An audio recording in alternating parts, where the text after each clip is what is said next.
Bine ați venit, dragilor din Zodia Capricorn, oriunde v-ați afla în această lume.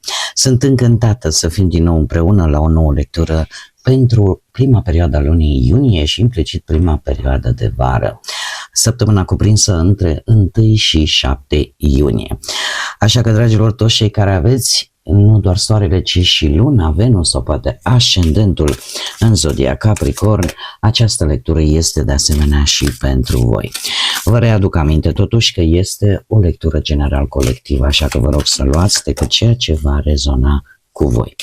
Și desigur, înainte de a începe lectura propriu-zisă, vreau să le mulțumesc din suflet tuturor celor care sunteți aici lângă mine ca de fiecare dată, mă susțineți, așa că vă mulțumesc tare mult pentru fiecare gest de apreciere, pentru fiecare gând bun care vine din partea voastră. Dacă sunteți pentru prima dată aici pe canal, vă urez bun venit, iar dacă la finalul acestei lecturi simțiți că ați rezonat sau pur și simplu v-a plăcut, nu uitați să vă abonați, dragilor. Este gratuit și în felul acesta nu veți pierde niciuna dintre lecturile mele. Și desigur faceți uz de instrumentele puse la dispoziție de către YouTube, like, hype, super like, în felul acesta vă puteți exprima sprijinul, aprecierea față de acest conținut.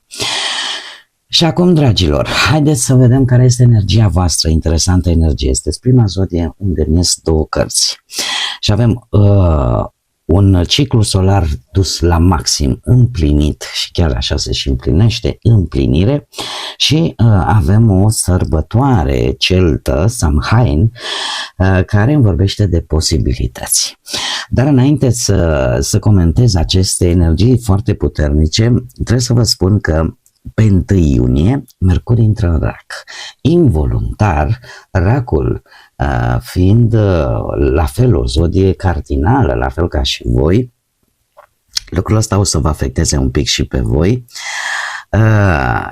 Și se pare că în această săptămână veți fi mult mai intuitivi, mult mai emoționali, mult mai protectori.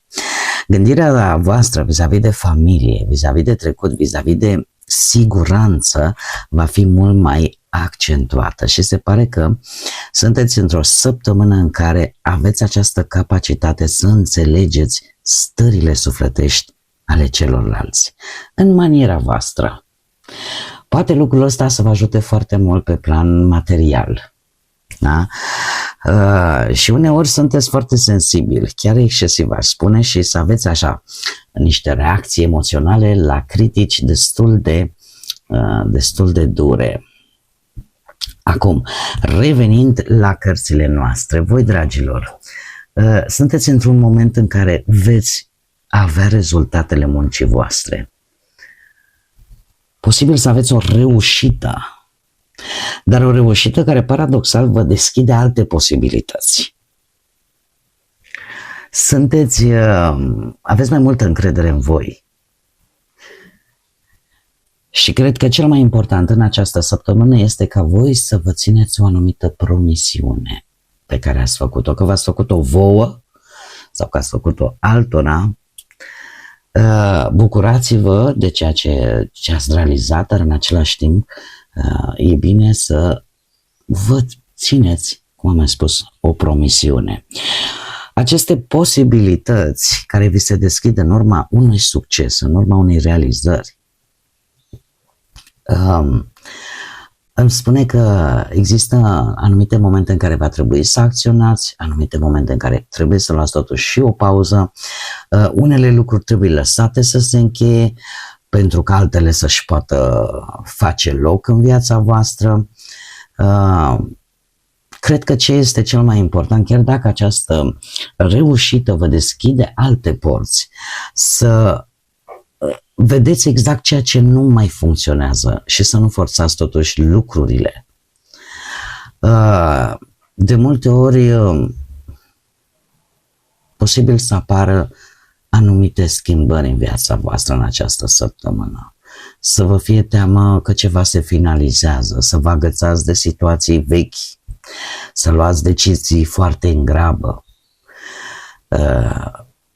Nu vă grăbiți totuși. Nu vă grăbiți și luați-vă timpul necesar. Faceți, chiar dacă energia este una foarte puternică, totuși luați-vă acel timp de gândire. Faceți acea pauză.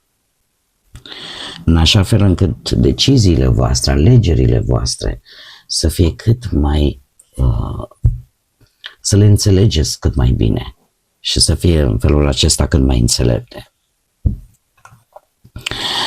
Haideți să vedem ce ne spune tarotul pentru voi, dragilor din Capricorn. Ce vine pentru dragii mei din Capricorn săptămâna 1-7 iunie, atât pe plan profesional, financiar sau sentimental?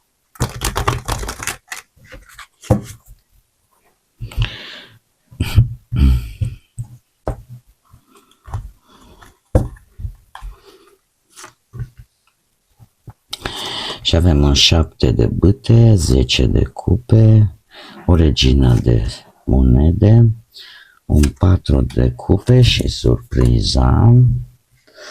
Să vedem, să le clarificăm.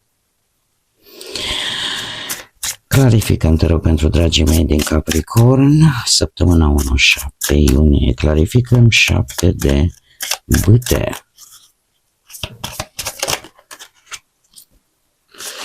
7 de bâte, clarificăm 10 de cupe.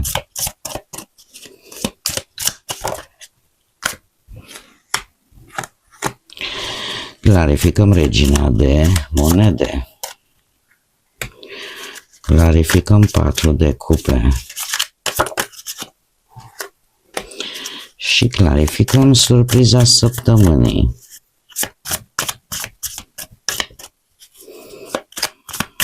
Clarificăm surpriza săptămânii, te rog.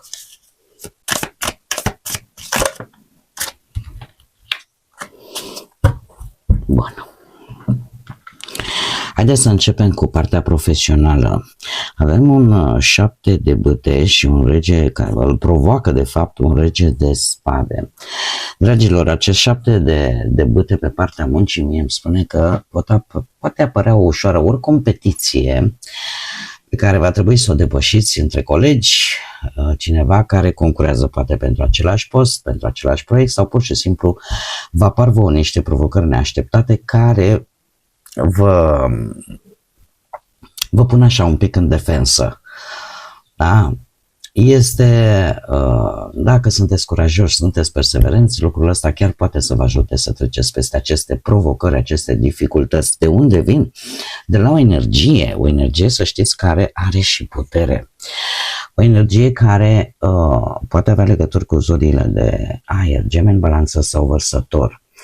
Această energie îmi vorbește de cineva care ori are o autoritate, o persoană, cel puțin aparent, este percepută ca fiind foarte distantă, foarte rece de către ceilalți. Poate să fie un șef, poate să fie o nemulțumire, poate să vi se spună, știi, trebuia să o faci pe aia, trebuie să o faci și pe ailaltă, sau dacă nu e un șef, poate să fie un asociat, un colaborator, sau în general este cineva care are putere. Dar și voi să știți că nu sunteți chiar într-o poziție foarte rea. Adică puteți să treceți peste. Acum, această energie, e vorba de autoritate. Poate să fie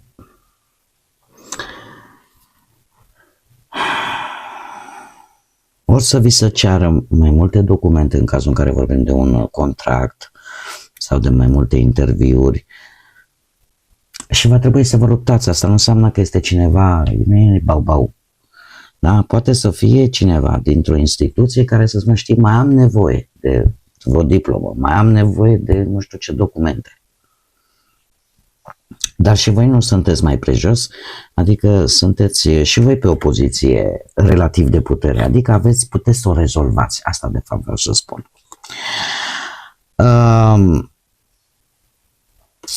Zecele de cupe pe partea bănuților și este clarificată de marele preot și de moderația, dragii mei. Săgetător avem și Taur. Poate rezonează cu careva pe partea asta a banilor. Ce îmi spune asta? 10 de cupe îmi spune că pe partea banilor vine o stabilitate financiară care vă va duce liniște, va duce siguranță, posibil chiar venituri constante sau pur și simplu ceva în care voi ați investit începe să funcționeze. Da? Sunt resurse suficiente, ca să spunem așa, pentru a vă satisface anumite nevoi, anumite plăceri. E o săptămână bună în care voi să vă puteți bucura în sfârșit de ceea ce aveți și în felul acesta să vă și planificați un pic viitorul. De unde provin? Vin de la în primul rând de la găsirea unui echilibru. Voi ați urmat un plan financiar, foarte sigur. Ați folosit, așa ca să zic, o metodă tradițională.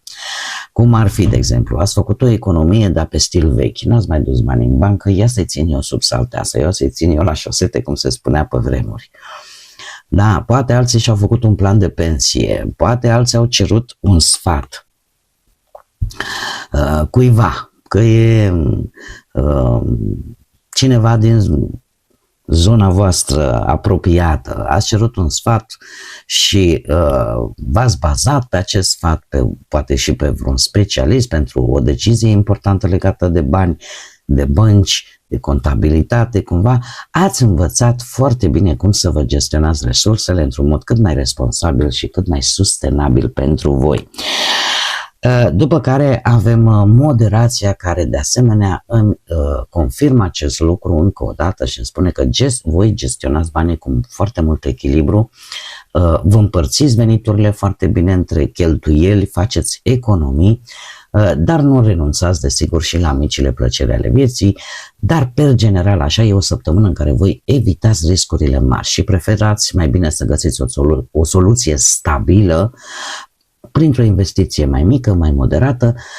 Importante la voi sunt economiile. Vă ajustați cheltuielile în general în funcție de situație și chiar aș spune că reduceți și anumite costuri pe care voi le considerați inutile sau mai puțin importante.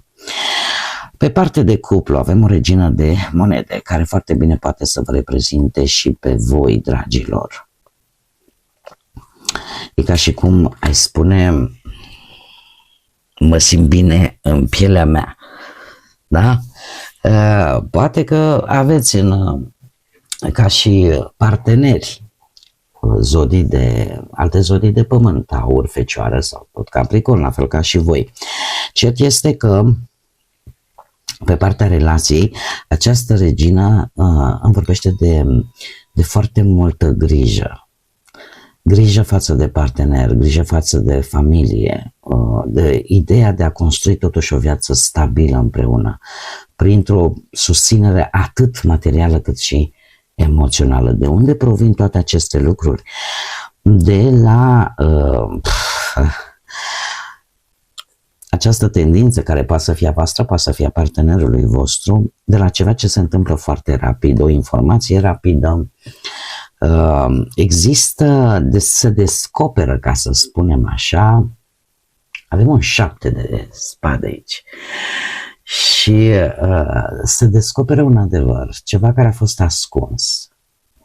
Cineva, o energie mai tânără, poate decât voi, tot așa legături cu zodii de pământ, Taur, Fecioară sau Capricorn, care a avut anumite intenții ascunse sau a ascuns cel puțin un adevăr. A existat o lipsă de sinceritate. Cineva nu a spus tot ceea ce gândește.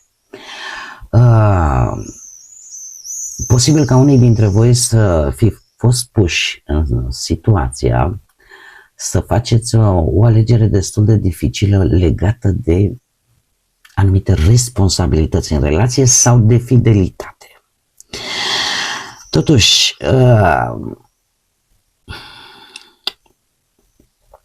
dacă nu este o energie tânără, acest paj de monede îmi poate vorbi de o etapă de construcție practică în relația voastră. Clar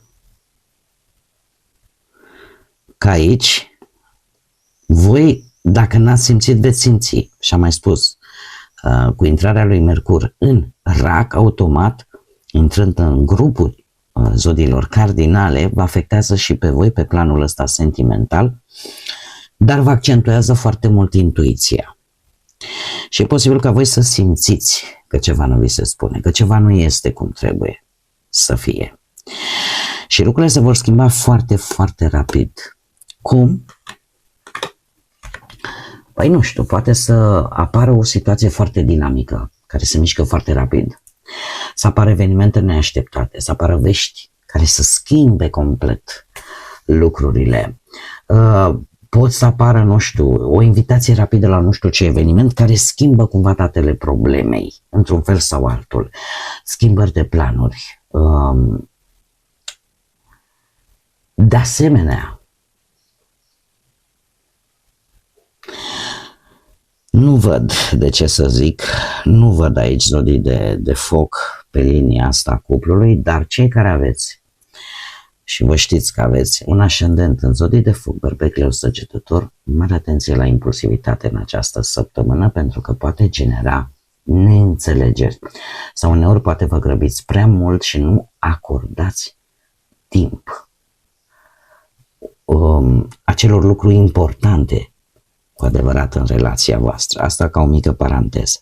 Dar per general pe voi, ori persoana voastră dragă, perechea voastră, începeți să, cum să spun eu, să fiți voi în adevăratul sens al cuvântului. Să apară această energie a acelui partener loial, grijuliu, stabil.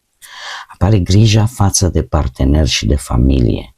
Apare dorința de a construi totuși o relație stabilă împreună. Și, cum am mai spus, nu neapărat prin susținere materială, cât și emoțională. Pe de altă parte, să știți că regina de monede, pe partea ei de umbră, ca să spunem așa, mai ne poate vorbi de un sacrificiu prea mare, pe care îl faceți ori voi, ori poate perechea voastră. În mare parte tind să cred că sunteți voi. Un sacrificiu care îl faceți nu doar pentru celălalt, poate pentru mai multe persoane. Și tendința asta de a încerca să controlați lucrurile, chiar dacă vă sacrificați, o faceți pentru a controla anumite lucruri și pentru a menține o anumită stabilitate în ceea ce privește relația, cuplu, familia voastră. Cei care sunteți singuri, avem un 4 de cupe. Cine vi l-a provocat? Un rege de cupe. Dragilor, voi vreți s-ar putea să ieșiți de o mică excursie, să spunem așa, de weekend. Cred că v-a nemulțumit, poate, cineva, ori din vreo zodie de apă, Rac pe Scorpion, ori poate chiar acest personaj v-a dat ideea, știi, ia, du-te și relaxează-te, du-te undeva, într-un loc în care tu te simți bine și relaxează-te. De ce? Pentru că avem acest 4 de cupe care, pentru voi cei singuri, îmi spune că sunteți într-o perioadă în care parcă nu mai aveți inspirație. Parcă v-ați plictisit de întâlniri cu tot felul de personaje sau nu mai simțiți voi nicio lipsă, aveți așa o lipsă de atracție, da? Și vreți să vă clarificați mult mai bine, așa că e posibil să vă detașați un pic de lume în această săptămână, poate în weekend, nu știu, să vă duceți într-un loc decât voi singurei, să vă regăsiți pe voi în primul și în primul rând.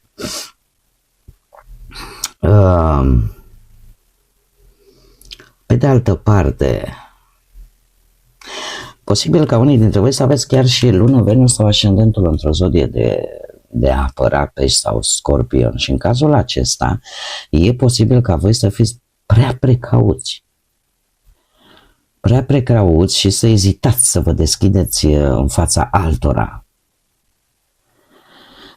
Aici trebuie să aveți un pic de grijă. Nu așteptați ca relația asta, o relație viitoare să fie atât de perfectă.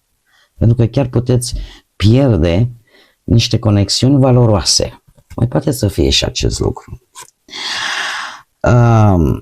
Surpriza săptămânii o aduce un cavaler de bâte, ceva.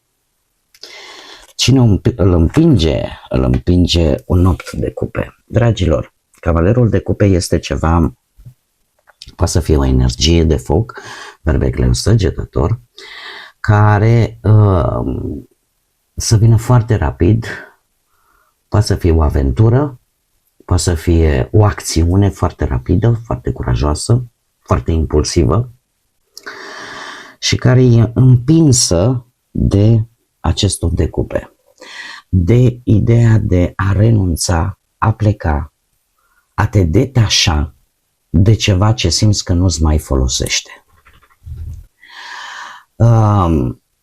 Poate că unii dintre voi reevaluați o situație sau o relație, o colaborare, dar se poate aplica pe toate planurile, da? Și vreți să lăsați în urmă ceea ce vă simțiți că nu vă mai face bine. Iar dar mai ales dacă aveți și un ascendent în zodii de foc, berbecleu săgetător, e posibil ca voi efectiv împinși de această stare de nu mai vreau și mi-a ajuns, să fiți mai impulsivi, să fiți mai activi, să fiți mai rapizi, de a acționa foarte rapid, să fiți dispuși să încercați lucruri noi. Da? Sau poate pur și simplu apare o șansă, o oportunitate nouă care chiar cere o decizie destul de curajoasă, dar chiar și rapidă. Totuși, gândiți bine posibilitățile. Acum, haideți să vedem. Și dacă vorbim de un personaj care poate apărea ca și surpriză în viața voastră, aveți grijă că nu se știe cât de, mai ales pe partea romantică, cât este de stabil, s-ar putea să fie decât trecător în viața voastră. Bun. Haideți să vedem care este mesajul pentru voi, dragilor din Capricorn.